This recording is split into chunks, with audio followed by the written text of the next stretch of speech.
Hi everyone, welcome to my channel English Literature 101. The topic for the day is a poem titled The Squirrel, written by Mildred Bowers Armstrong. This poem is prescribed by CBSE for class 7 in the English book named Honeycomb. Before starting with the detailed explanation of the poem, it's very important for us to know something about the poet. The poet of this particular poem is Mildred Bowers Armstrong.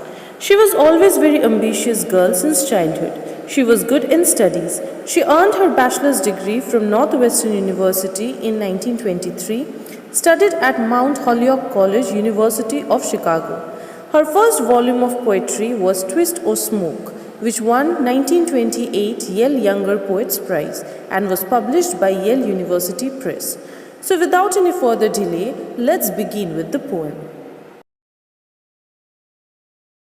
The Squirrel.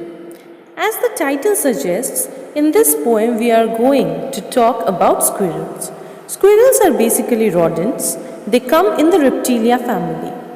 It is a very lovely and beautiful animal. It has a bushy tail and is furry.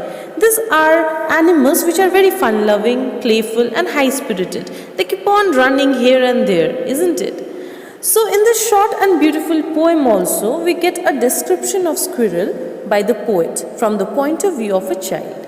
Just as a child sees a squirrel, the poet writes or describes the squirrel in the same manner. He wore a question mark for tail, an overcoat of grey. He sat up straight to eat a nut. He liked to tease and play. And if we ran around his tree, he went the other way. Let's start with the first line. He wore a question mark for tail. Here he refers to the squirrel. So what does the poet say? The poet says that the tail of the squirrel looks like a question mark. If you notice the picture by the side of the poem, we find that the tail of the squirrel is twisted in form of a question mark. An overcoat of grey. Here the body of the squirrel is compared to an overcoat. Just as in the winter days we wear overcoat, in the same way the poet says that the body of the squirrel is covered with fur, which is greyish in color. So the squirrel wears a kind of an overcoat. He sat up straight to eat a nut. We know that squirrel loves to eat nut, isn't it? But you need to notice one thing here. That is, whenever we see a squirrel, we find it bending and moving here and there, isn't it? But when a squirrel eats nut, it maintains a particular posture. That is, he sits up straight. This shows that how minutely the poet had observed the squirrel, because these are the things which often escape our eyes. So the poet was very minute in his observation about the squirrel. He liked to tease and play. So here the poet says that the squirrels love to tease and play, because squirrels are generally playful, jolly, and they are fun-loving kind of creature. So they like to tease and play. And if we ran around his tree, he went the other way. In the last two lines, we find a kind of human intervention because of the pronoun used we.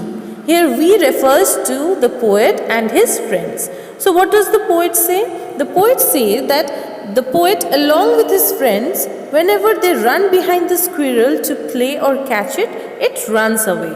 Because as I had said earlier that the squirrel is a kind of a playful creature. So whenever someone tries to catch it, someone goes behind it or someone runs behind it, what does it do? It just changes its direction immediately. So if we put in a nutshell, we can say that in this poem a squirrel is described. Firstly, his tail is compared to a question mark. Secondly, his body with the grey fur is compared to an overcoat. Thirdly, his posture, that is sitting up straight while having nuts, is described. And fourthly, his characteristic of being playful is described by the words tease and play.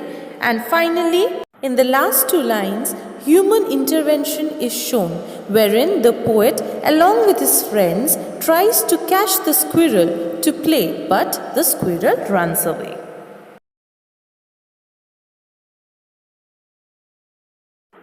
So guys, that's all for today's video, and I hope you all have understood the poem well. If you have any queries regarding the poem, do let me know in the comment section below. And please don't forget to like and subscribe my channel. Thank you.